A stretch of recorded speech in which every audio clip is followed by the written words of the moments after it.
గగన్ ఇంటికి వచ్చి శారదతో ఇందు గురించి చెప్తూ ఉంటాడు. ఇంది ప్రాబ్లం అలాగే ఉందమ్మా. అపూర్వ పెళ్ళి ఎప్పుడు ఇస్తానన్న కట్నం డబ్బులు ఇవ్వకపోవటం వల్ల వాళ్ళ అత్తమామ ఇందుని చాలా హింసిస్తున్నారు. చాలా కష్టాలు పెడుతున్నారు. చెర్రీ 1 వీక్ సమయం అడిగి ఎలాగో ఒక విధంగా ఒప్పించి ఇందుని వాళ్ళ ఇంట్లో దిగపెట్టి వచ్చాడు అని జరిగిన విషయం మొత్తం కూడా గగన్ శారదకి చెప్తూ ఉంటాడు. ఏదో ఒక విధంగా ఇందు ప్రాబ్లంని నేనే సాల్వ్ చేయాలనుకుంటున్నానమ్మా అని గగన్ చెప్పడంతో శారద అలాగేనని చెప్తూ ఉంటుంది.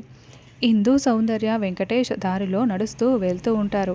వాళ్ళు తీసుకున్న వస్తువులు, సామాన్లు అన్నీ కూడా ఇందు ఒక్కదాని చేతే మోయిస్తూ ఉంటారు. ఇందు వాటిని మోయలేక ఒక చేత్తో బ్యాగు, ఇంకో చేత్తో ఇంకొన్ని వస్తువులు, ఇంకా వస్తువులు కొన్ని తల మీద పెట్టుకొని మోయలేక ఎండలో నడుస్తూ ఆయాసపడుతూ వస్తూ ఉంటే వాళ్ళు మాత్రం తింటూ ఇందుకు కష్టాలు పెడుతూ ఉంటే సంతోషంగా చూస్తూ ఉంటారు. తర్వాత కేపీ కూడా ఇందు కష్టాల గురించి వివరంగా భూమికి చెప్తూ ఉంటాడు. ఇందు నాకు నా మేనత్త కూతురు అవుతుంది. తనకి కష్టం వస్తే నాకు కష్టం వచ్చినట్లే. రండి నేను నాన్నతో మాట్లాడతాను అని భూమి అంటూ ఉంటుంది.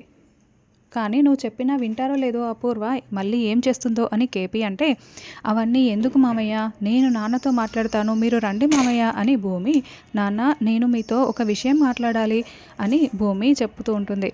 అక్కడే బామ్మ, బిందు కూడా నిలబడి ఉంటారు.